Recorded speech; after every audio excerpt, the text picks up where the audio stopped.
Hello, how are you doing? I hope you are having a great day. I'm Vera and welcome to my channel. On here, I read out stories that I receive from my followers and subscribers. Stories in need of your advice and opinions. And all my stories are anonymous, by the way. It means that if you send me your story, I won't mention your name. Now, before we continue, if you've not subscribed to this channel yet, please click the subscribe button right now and like this video. Also, don't forget to click the notification button so that when I post, you'll be notified immediately. Now, relax and get comfortable and let's get right into it. Story number 1.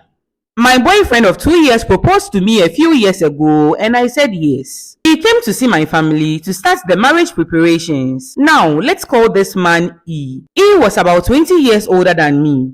He was a prestigious man in the community and he was rich. We also attended the same church. Since I met E, he has opened a small boutique shop for me and he has also rented a 2-bedroom apartment for me. Before I started dating him, I was in a 5-year serious relationship, but the guy I was dating was struggling and I was also struggling. Because of that, we were always arguing. At the time, he had shown interest in me, but I was not into older men. My mom had been pressurizing me to date him, but I was in love with my boyfriend. Anytime we met in church, he would comment on my beauty and how he wished I was his.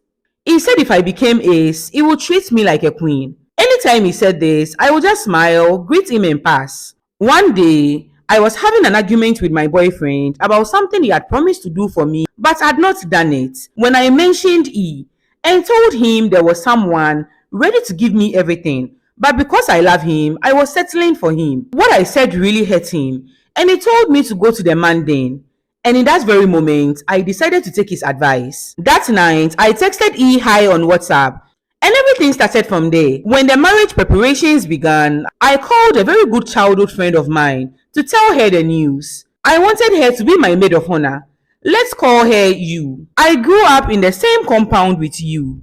Her mom and my mom were very close, and so I became very close with her too. She moved to another state with her mom when she was around 16 years, but despite the distance, we still kept in touch and spoke to each other regularly, even when we were both busy and sometimes don't talk to each other for months.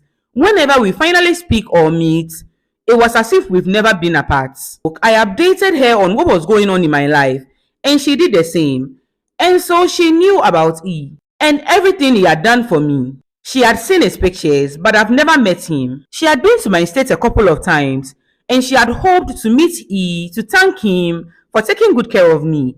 But anytime she came, E was busy. And so when I told her about my upcoming marriage, she was super excited. A week to the wedding, she came to my state to help with the wedding preparations. She moved into the other room in my apartment. I was very excited for her to be there. The next day after her arrival, I told her E was coming to my place, and she screamed in excitement. I didn't think much of it since she was a very bubbly person in real life.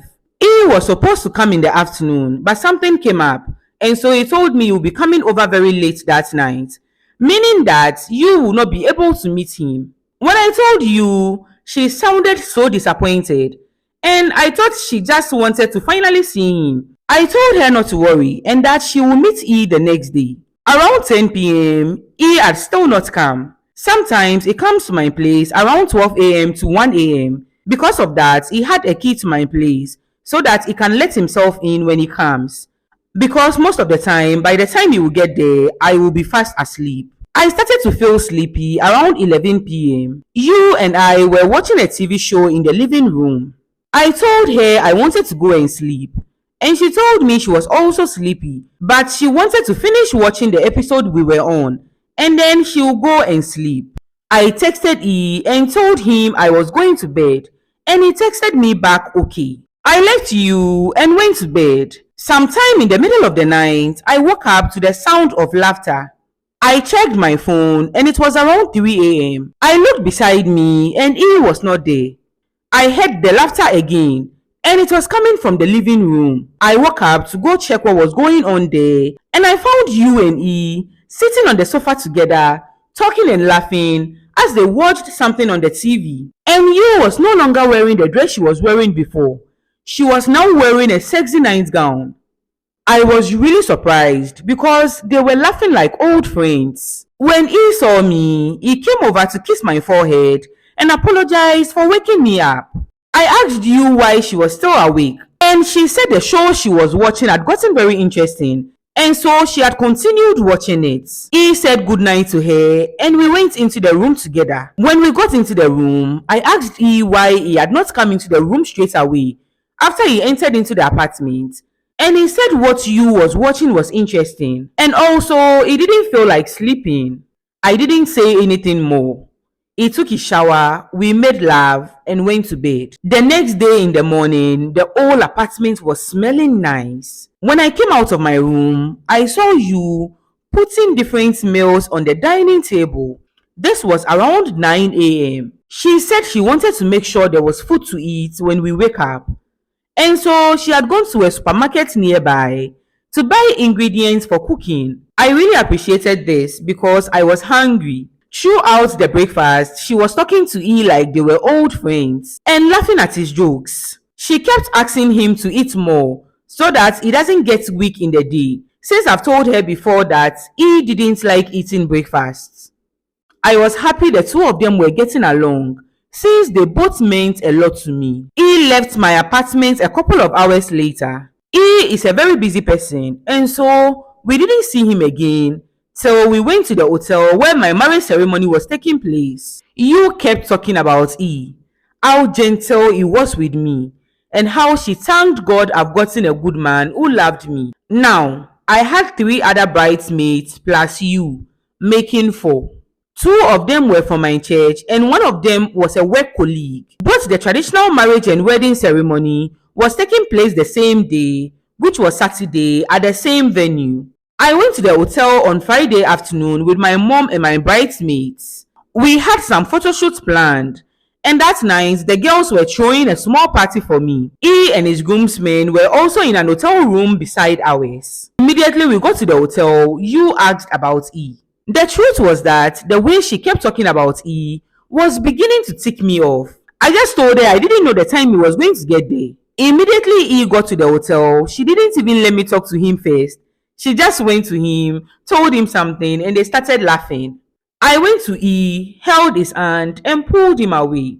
Later, we all met to eat together in the hotel's restaurant, and this girl made sure that she was sitting on the other side of E. She kept trying to relate to what he was talking about, laughing at things he was saying that was not even funny. She made a comment that if I had introduced the 2 of them earlier, they would have become best friends. She kept referencing the TV show they were watching the previous night. Like I knew she was the outgoing type, and she loved talking, but now she was just doing too much. One of my bridesmaids from church noticed this and told me to be careful of my friend, and that she looks like someone who doesn't have good intentions. Later that evening, something came up and I had to leave the hotel to attend to it.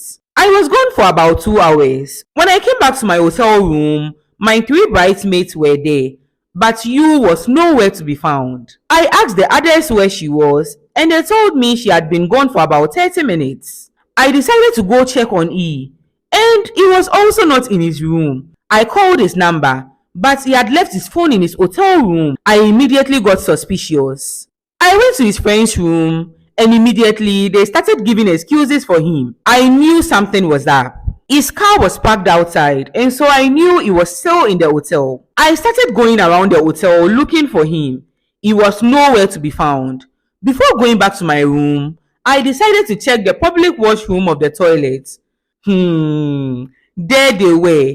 You, half naked, bending down in one of the stalls, whilst E gave it to her doggy style. I scratched my throat, and they all looked up at me. You actually smiled. She didn't say sorry or show any remorse. She just smiled. I was so shocked. Why would she do this to me in the first place and smile too? I walked out of the washroom as he pleaded with me to allow him to explain. I walked out of the hotel with E running after me, begging me to forgive him. I wanted to understand why. Why you? And why on the night before our wedding day of all days? He said that since he met you at my place, she has been messaging him and flirting with him. She told him he was rushing to marry me and that his soulmate might still be out there. Also, she said she believed I didn't love him and I was still in love with my ex. She was trying to get him to cancel the wedding that night. I asked him if he preferred her over me, and he said never, and that what happened was just a big mistake. He said he would die without me and went down on his knees crying for me to forgive him. I forgave him and we got married the next day. I will never forget the look on Yu's face at the back of the crowd when she saw me entering into the venue, because I guess she thought I was going to end things with him that night after what I caught them doing. The previous night, by the time I got back to the hotel, she had already packed their bags and had already left. Later that afternoon, we read our vows and became husband and wife. Now, before you call me stupid, you was right about one thing. I was still in love with my ex. And even though I was about to marry E, my ex was all I could think about. And so when I left the hotel that day, I went to meet him for goodbye sex. I really love that man. It is just a shame he doesn't have money. With E, I am secured financially and my future is sweeter and brighter. So who am I to hold a grudge against E when I just came back from doing what I had caught him doing? We got married recently and so far so good. Even though I miss my ex sometimes, I am happy with E and my future is secured financially. Hey!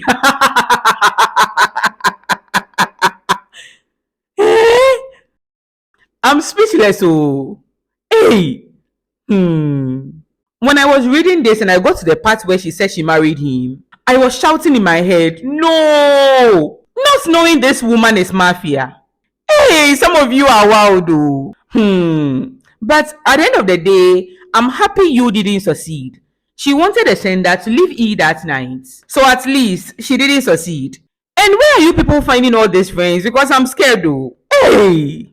If it were me, immediately I went into the living room that night and I caught you in that sexy gown with E. I would have packed their bags for her immediately. I would have sat there for my house that night. But I guess the sender didn't care because she was also thinking about another man. So the question is, are you going to cheat on E again with your ex? And your husband too, who is easily seduced, is he not going to cheat on you again? Or you don't care? Hey!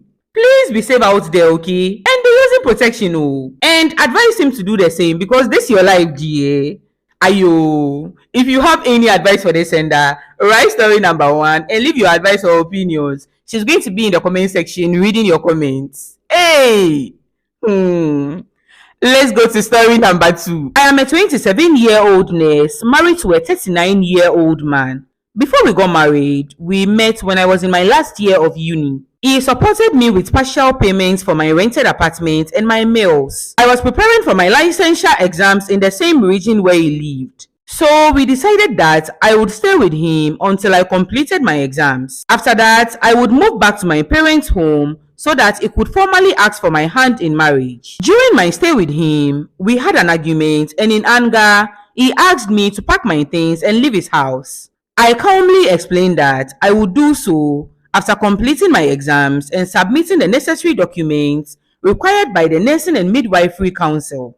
Since my parents live 6 hours away from the council, it will be inconvenient to travel back and forth. He realized this mistake and apologized, and we eventually got married. I have been happy since then because he's a good man and a provider. Later, I became pregnant and spent most of my time at home. As I had not yet been assigned to work, I almost fell into depression and wished I had somewhere to go. During this time, my husband was on a business trip. Fortunately, I was invited to the wedding of my spiritual father from university. I got excited at the opportunity to meet my colleagues and shared this with my husband. Although he was happy, he expressed some concerns due to my pregnancy. He advised me to be cautious and return home early.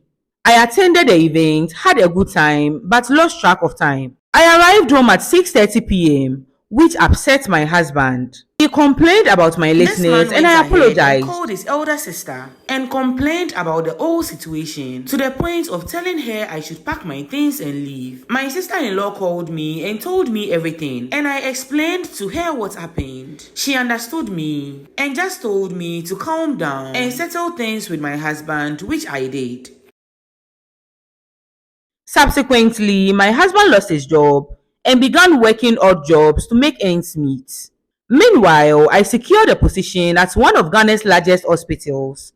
And when my salary finally came through after 6 months, it was substantial. We were living in a rented apartment as he was building a house before we met. When the rent was due, I suggested moving in with his sister temporarily and investing some of the money into the construction of our house. However, he was concerned that I might be uncomfortable living in a family home where I would be expected to cook regularly and wouldn't have the same luxuries as in our rented apartment.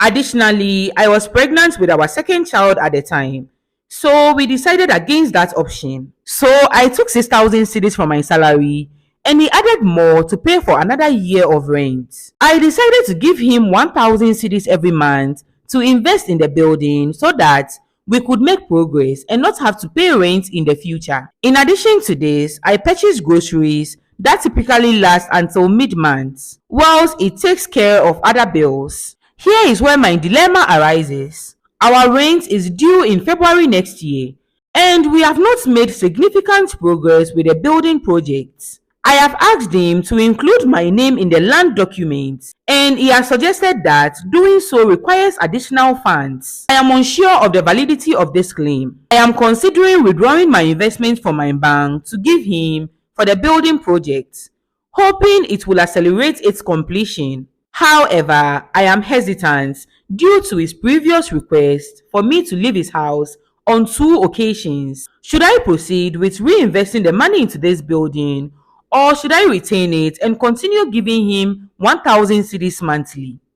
So it is not a bad idea at all for you to take out the money and invest into the building to accelerate the completion of the building. But my thing is, your name has to be on the land documents first. Because you see, even the 1,000 cedis you are giving him every month is already an investment. It is a very good idea for you to live where you are and move straight into your house. And so planning on putting more money into the building is not a bad idea at all. But please make sure your name is on the land document first. Please make sure your name is on the land document first. I really don't know about the process, but just do your research. Go to Google and do your research. And since he's saying it will take money to add your name to the document, if you have the money, give him. Let him do the process and add your name, because he has asked you to leave his house twice. So you need to secure your investments. Add your name to his name on the land document and invest together. So that at the end of the day, since the house is for both of you, nobody can sack you from your house. So your name being on there is like an insurance. So it is not a bad idea to invest more money into the building. But just make sure your name is also on the land documents. If you have any advice for this sender, just write story number 2 and add your advice and opinions. She's going to be in the comment section reading your comments. Let's move on to story number 3. I'm 25 years old and I'm in my final year in the university. I have been dating my boyfriend for 4 years. Actually, he's also in his final year, but a year older than me. He's a simple and humble guy and I really love him. Both of his parents died when he was in class 3. Ever since his parents died, he had been living with one family member after the other. His uncle, who is a trotro driver, has been the one paying his school fees for him. So on campus, he works as a shopkeeper so that he can get pocket money as his upkeep.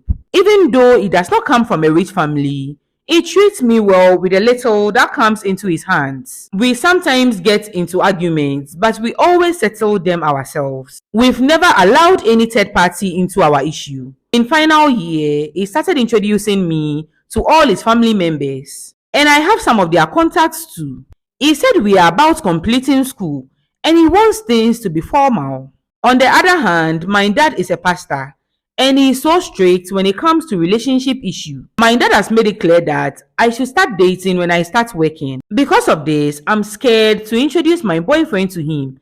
And my mom is also siding with my dad. My boyfriend too wants me to introduce him to my parents, but I'm so scared of I have tried explaining things to my boyfriend, but he said I only want to dump him after school. And that is what a lot of ladies do to the guys after they have completed school. He really wants me to introduce him to my parents, but like I said, I'm scared of my dad. My dad is an authoritarian person. He even disowned my elder sister when she was just 20 years old. And my mom couldn't say anything. My family members too are scared to talk his matter. This has become a problem between us and is acting weird these days. Please, I need your advice. I'll be in the comment section. I understand you because many of our African parents are like this. I think your boyfriend should try to understand you on this issue. See, love is all about trust. If he trusts you, he should know you love him and you're not going to leave him. Because if he keeps insisting, he might end up destroying your relationship. Like you said, your father is straight, and there's no way he's going to accept this relationship now. So imagine going home with him now. He's going to destroy everything because I'm sure your father is going to insist that you end the relationship with him. And you are in your final year in the university. You should just wait more. A girl can introduce you to all her family members and will still leave you after she completes school. Introduction to family members in relationships doesn't mean a thing, no. He should just wait a little. At this point, he just has to trust you and trust that you are not going to leave him. If you've not done this already, have a heart-to-heart conversation with him. Sometimes all you need is communication. Talk to him, tell him you love him, and that you won't leave him. Let him know that you will introduce him to your parents at the right time. Love is all about trust. If you have any advice for the sender, write story number 3 and add your advice or opinions. She's going to be in the comment section reading your comments. And don't forget that your advice and opinions matter. Oh. It is because of you that they've sent the story in the first place. So don't forget to leave them down below. Now, if you want to send me your own story, you can send it to my TikTok page at vera.h. I'm going to leave it on the screen. So just write out your story and send it to me. When I post your story, I will notify you that your story is up. And like I said, all my stories are anonymous, so don't worry, I won't mention your name. Now, if you've forgotten to like this video, please do it right now. Like this video and don't forget to subscribe. I hope you enjoyed this video. Story 1 was crazy, right? Hey, things do. Things are happening. See you next time. Okay, I'm done. Bye.